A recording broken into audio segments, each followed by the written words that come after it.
나훔 2장입니다.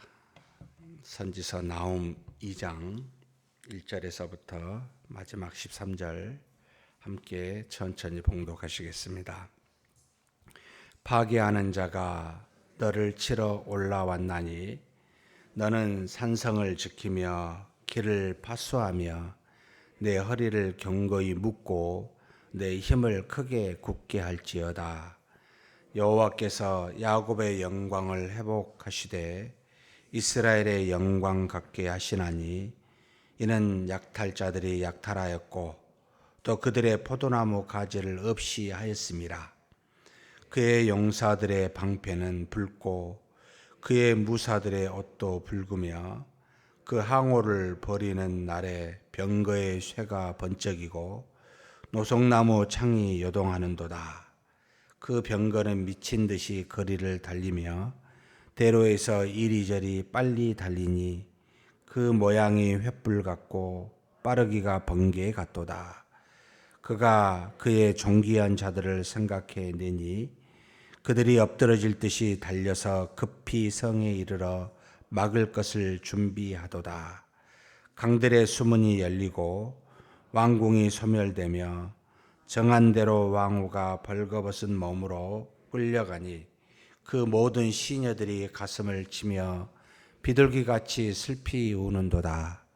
니느웨는 예로부터 물이 모인 못 같더니 이제 모두 도망하니 서라 서라 하나 돌아보는 자가 없도다. 은을 노력하라 금을 노력하라. 그 저축한 것이 무한하고 아름다운 기구가 풍부함이니라. 니느웨가 공허하였고 황폐하였도다. 주민이 낙담하여 그 무릎이 서로 부딪히며 모든 허리가 아프게 되며 모든 낯이 빛을 잃도다. 이제 사자의 굴이 어디냐? 젊은 사자가 먹을 것이 어디냐? 전에는 숫사자 암사자가 그 새끼 사자와 함께 거기서 다니되 그것들을 두렵게 할 자가 없었으며 숫사자가 그 새끼를 위하여 먹이를 충분히 찢고 그의 암사자들을 위하여 움켜 사냥한 것으로 그 굴을 채웠고 찢은 것으로 그 구멍을 채웠었도다.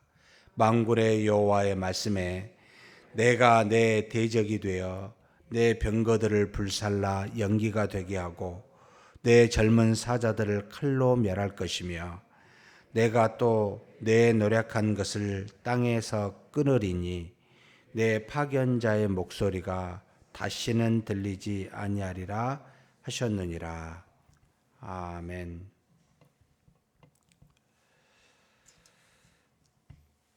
이 성경을 읽다 보면 종종 그 장과 이 동그라미로 이렇게 그 앞뒤의 문맥을 나눠놓은 게 있잖아요. 이런 것들이 원래 원어의 성경에 있는 게 아니기 때문에 종종 우리로 헷갈리게 합니다. 이거 대표적인 지금 말씀이 오늘 읽은 본문에도 나오는데요. 지금 1장 15절부터 2장 2절까지 사실 하나님께서 나훔을 통하여 니느웨의 멸망을 그 이전에 말하고 이제 유다에 대한 구원을 말하는데 2장 1절의 위에다가 여러분 성경도 그렇죠. 니느웨의 멸망이라고 초록색이라고 써놨죠. 이게 참 16세기에 출판사에서 이렇게 해놓은 거라 우리로 하여금 이게 거기서부터인가 보다 이렇게 생각하는데요. 2장 3절부터 니느웨의 멸망을 말하고 있고 1장 15절에서부터 2장 2절까지가 유다에 대한 하나님의 구원을 이루시는 그런 모습을 말하고 있습니다. 나훔은 위로라는 그 히브리어인데요. 참 독특한 선지자입니다. 하나님께서 북이스라엘 아수르에 의해서 당시 아수르는 니느웨를 수도로 하였고 굉장히 강력한 제국을 형성했고 무엇보다도 무자비했습니다. 점령한 곳은 사람의 가죽을 벗겨서 완전히 정벌해버리고 완전 쑥대밭을 만들어버리는, 그래서 북이스라엘도 엄청난 고통으로 BC 722년에 멸망을 당하게 됩니다. 그런데 포로가 되어서 놀랍게도 아수르의 포로가 되어서 아수르의 멸망을 이야기한 유일한 선지자, 이게 바로 나훔입니다. 나라가 없이 잃어버린 상태, BC 722년에 멸망을 당했는데 이 나훔이 쓰여진 시기가 아마도 지금 3장에 보면 3장 8절에 어찌 나아몬보다 낫겠느냐 하면서 나아몬의 멸망과 니느웨의 멸망을 이야기하는데, 나아몬은 이미 멸망하였고 니느웨는 아직 멸망하지 않는 상태에서 예언을 주고 있기에 여기 나아몬은 661년에 멸망을 BC, 그 다음에 BC 612년에 니느웨가 멸망을 하니까 이 사이에 쓰여진 바벨론에 의해서 끌려간 사람도 아니고 아수르에 의해서 끌려가 예언한 선지자 나훔의 특징입니다. 그래서 우리가 이 니느웨에 대한 그 예언은 누구죠? 이 앞에 우리가 너무나 유명한 요나가 한 750년 여로보암 2세 때 예언을 했는데 750년 경에 예언했을 거라고 이제 보는데, 이 니느웨에 대한 악을 야기하고 돌이킨 그 뒤 약 150년 정도 뒤가 됩니다. 그래서 이 나훔 선교사는 요나 선지자 뒤에, 사실 니느웨는 회개를 해서 그때 당시 멸망을 당하지 않게 되죠. 그래서 결국은 북이스라엘 멸망을 시키고 난 뒤에 나훔의 입장에서는 인간적으로 원수의 나라입니다. 그래서 이 니느웨에 대해서 지금 멸망할 것을, 하나님의 말씀을 듣고 멸망할 것을 이제 예언을 하고 있습니다. 1장에서는 여호와는 질투하시는 하나님이요 분노하시는 하나님이다. 비록 하나님은 노하기를 더디하시고 선하시지만 하나님은 악을 보고 악인에게, 하나님의 백성을 멸하여 악을 향하는, 우상을 섬기는 이 민족들을 반드시 멸하는, 한마디로 질투와 분노의 하나님을 표현하며 그렇게 이야기하면서 이 나훔의 예언을 시작하게 됩니다. 결국 악을 꾀하는 니느웨에게 온전히 멸할 것을 말씀하시고, 니느웨의 이름이 다시는 전파되지 않을 것이고 그들이 섬기는 모든 우상들이 완전히 멸절할 것을 예언하고 난 다음에, 놀랍게도 그것만 말하지 않고 그 와중에 지금 남쪽에 있는 유다에 대해서 이야기합니다. 이 유다는 비록 북쪽에 있는 아수르, 이 아수르가 북이스라엘의 형제, 유다의 형제 나라를 멸하였지만 괜찮을 거라고. 그래서 15절에 그런 표현을 씁니다. 볼지어다 아름다운 소식을 알리고 화평을 전하는 자의 발이 산 위에 있도다. 아직 화평해요.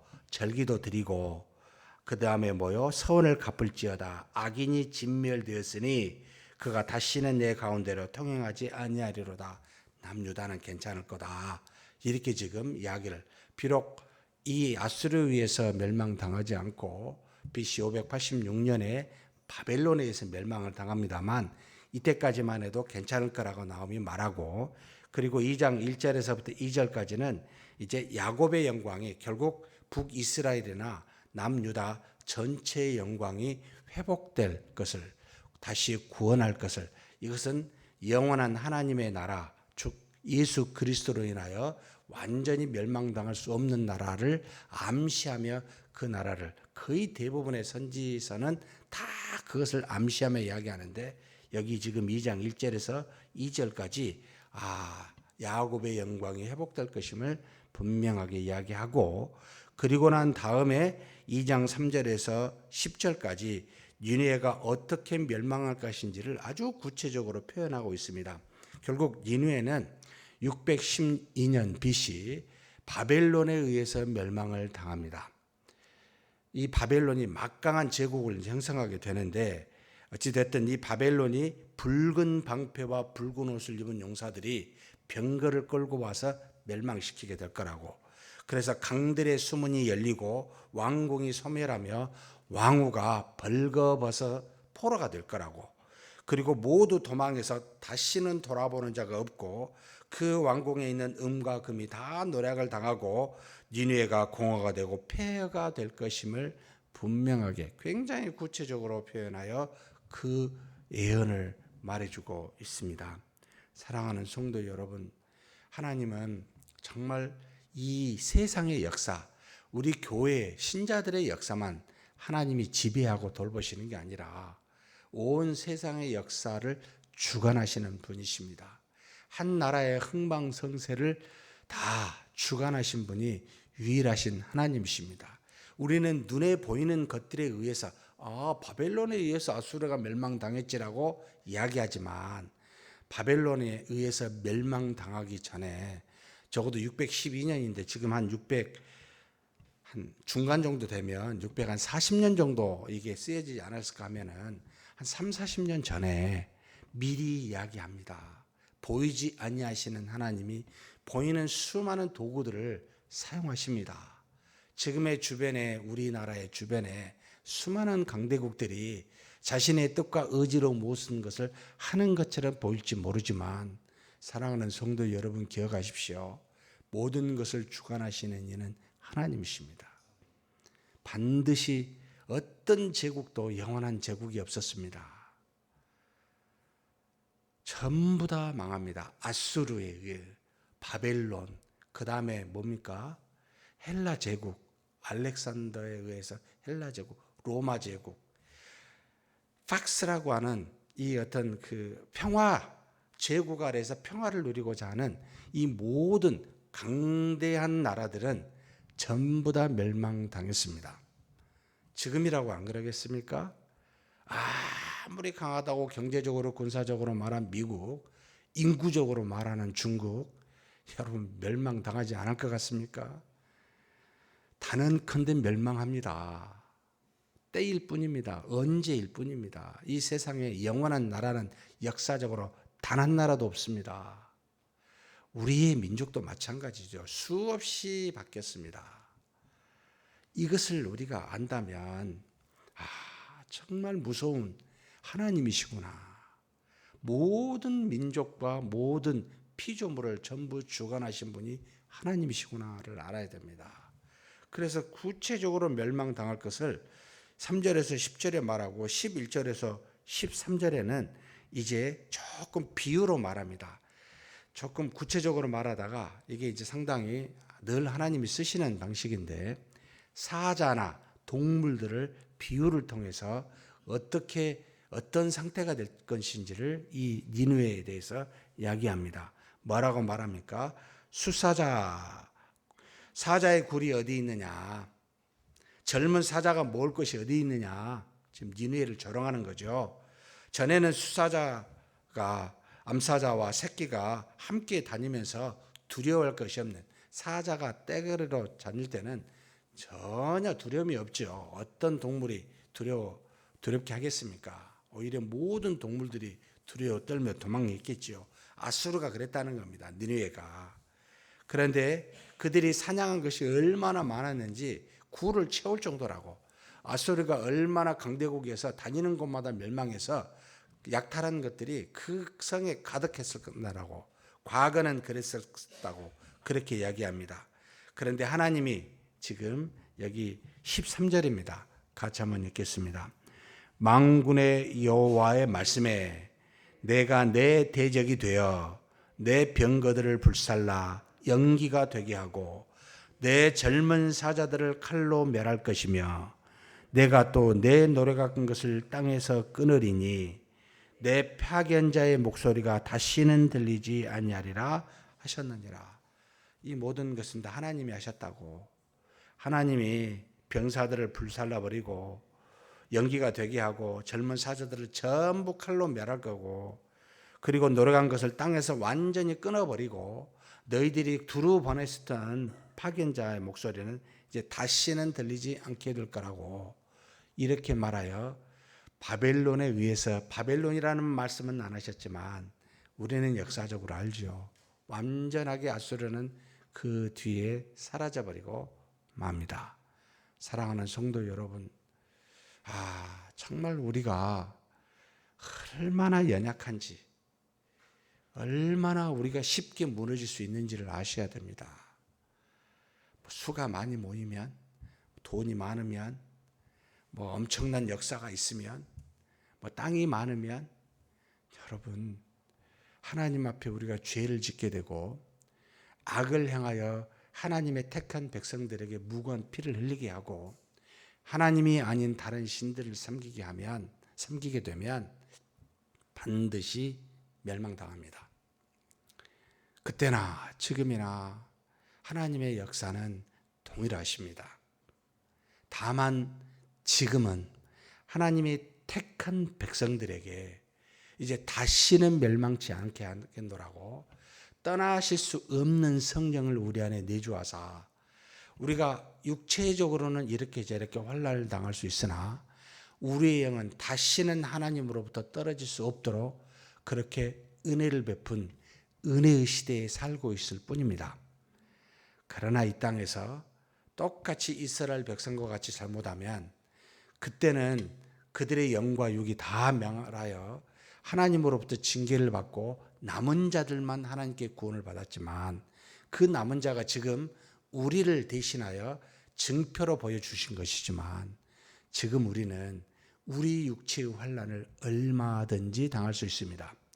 전 코로나19가 믿는 자와 믿지 않는 자에게 동일하게 하나님께서 역사하게 하심으로 이 땅에서 하나님을 정말 멸시하는 하나님이 만드신 모든 것을 우리 마음대로 사용하여 인간의 이익을 극대화하는 모습으로 정말 교만이 충만하게 하늘을 뚫었을 때 하나님이 이 자그만 코로나19와 같은 것으로 완전히 마치 바벨탑을 무너뜨린 것처럼 무너뜨리는 하나님의 은혜라고 보고 있습니다.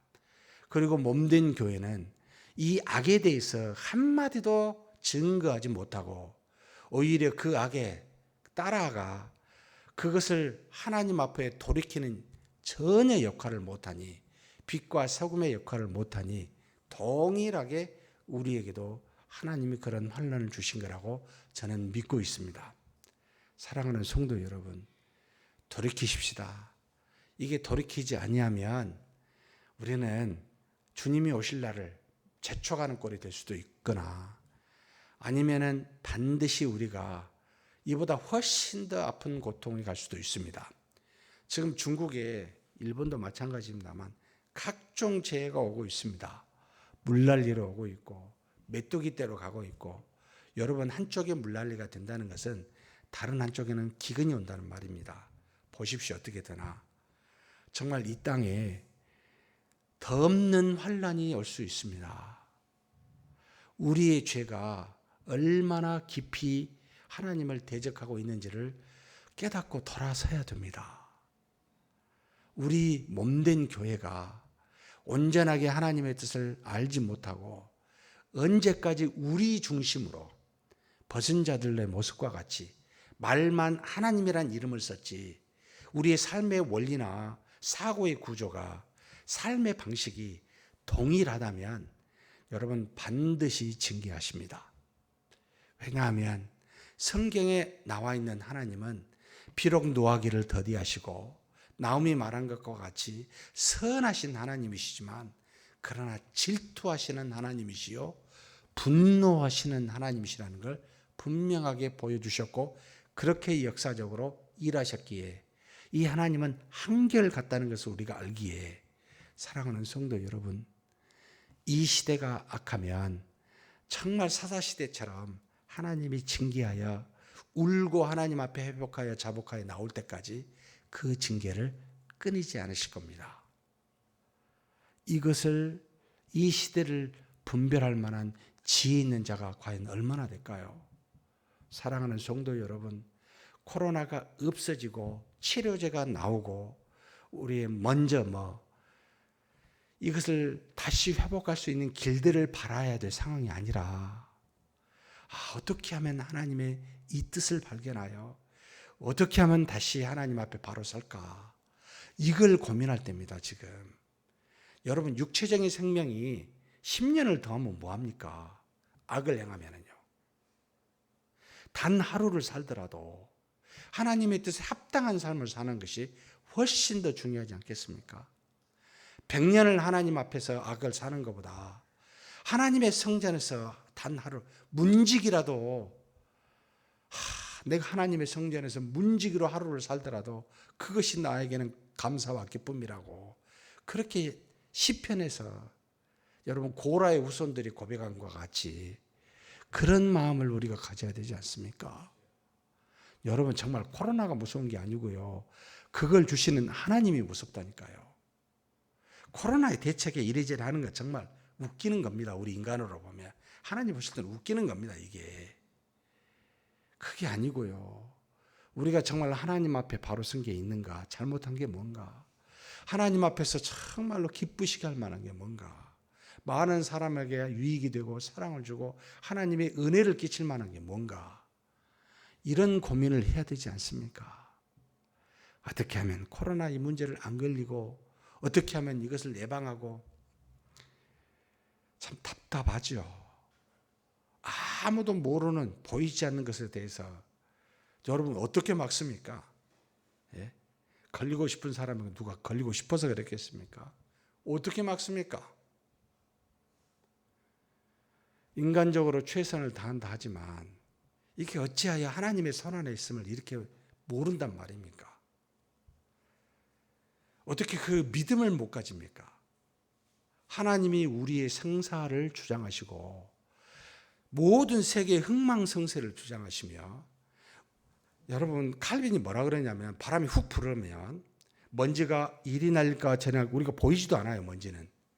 이것까지도 하나님이 주관하시는 분이시라고 이런 걸 믿느냐고 묻습니다. 정말 살떨리는 믿음이죠. 이 정도로 정교한 신적 역사가 이루어진다는 걸 우리가 안다면 도대체 우리의 인간적인 영역을 얼마만큼 확대하시겠습니까? 없어요. 없다니까요. 근데 우리는 최대치를 발휘해 보려고 합니다. 제 말을 안 하고 그냥 넘어갈 뿐입니다. 사랑하는 성도 여러분. 언제까지 이래야 됩니까, 하나님? 우리 중에 정말 100% 목숨 걸고 하나님을 믿을 만한 사람이 몇 명이나 있을까? 내가 하나님 앞에 죽으면 죽으리라. 여러분, 공산군이 와서 눈에 보이는 대적이 그것만이 대적입니까? 그런 때가 아니니까 지금은 뭐 괜찮다고요. 그렇게 말하신 은퇴 장로님도 저한테 계셨어요. 여러분 보이지 않는 수많은 악들이 악이라고 말하지 않은데도 더 위험합니다. 이것을 실감나게 느껴야 되는데 실감나게 느끼라고 주신 코로나19인데 바이러스에 무서워합니다. 도대체 우리는 뭡니까? 예. 사랑하는 성도 여러분, 아니 정말 하나님 앞에 계시면 그런 말 할 수 있습니까? 우리 모두가 다. 우리는 가끔요 제가 이런 생각이 들어요. 정말 하나님을 능멸하고 있는 거 아닌가? 말은 하고 전혀 안 믿어요. 뭐지? 여러분 비 오라고 기도하러 간 아이가 우산 가지고 갔다는 그 예화 아시지요? 정말 믿으면 그래야 되죠. 근데 기도는 하고 판단은 우리 이성입니다. 우리가 생각하고 우리가 주장합니다. 이게 무슨 믿음입니까? 장난하는 거 아닙니까? 좀 그러지 마십시다. 진짜 믿으려면 제대로 믿읍시다. 도대체 무엇이 무서우십니까? 하나님이 계시고 하나님이 주장하신다고 말씀하시는데 정말 제대로 한번 회개 한번 합시다. 참 아픕니다. 저는 주일이 끝나고 월요일이 되면 휴가에 있긴 합니다만 많은 생각들을 합니다. 하나님 정말 나는 하나님을 믿고 있는 그런 자가 맞습니까? 사랑하는 성도 여러분, 겨자씨 하나만큼의 믿음을 주십시오. 내가 그것만이라도 붙잡고 싶습니다. 그렇게 한번 살아보게 해 주십시오. 얼마나 산다고 내가 얼마나 잘 먹고 삽니까? 무슨 의미가 있습니까? 하나님 한 번만 제대로 한번 믿어봤으면 좋겠다. 이렇게 사는 저와 여러분이 되시길 주의 이름으로 축복합니다. 전능하신 하나님 아버지 감사합니다. 우리의 연약함을 아시고 죄악됨을 아시지만 하나님께서 우리를 버리지 아니하시고 나음과 같은 선지자를 보내사 하나님께서 그 강대국이었던 당시 세상을 호령하였던 그 나라가 멸망당할 거라고, 그래서 결국은 바벨론에 의해서 멸망당하게 되고, 그러나 그 와중에도 하나님 유다는 살리시고 결국 야곱의 후손들은 회복될 것이라고 말씀하여 주시니 감사합니다. 세상의 모든 것들이 하나님 강대국에 의해서 정치적으로 경제적으로 지배된 것과 같고 우리 육체는 정말 바이러스에 의해서 지배된 것과 같지만 이 모든 것을 역사하시는 분이 하나님이심을 우리가 바로 알게 하여 주옵소서. 하나님 한 분이 모든 것을 주장하고 계심을 우리가 믿게 하여 주옵소서. 그래서 그 하나님 앞에 무릎 꿇고 머리 숙이고 하나님의 뜻이 무엇인지를 정직한 마음으로 묻고 우리의 죄를 돌이킬 수 있도록 주님 긍휼히 여겨 주시옵소서. 우리 주님 예수님의 이름으로 기도하옵나이다. 아멘.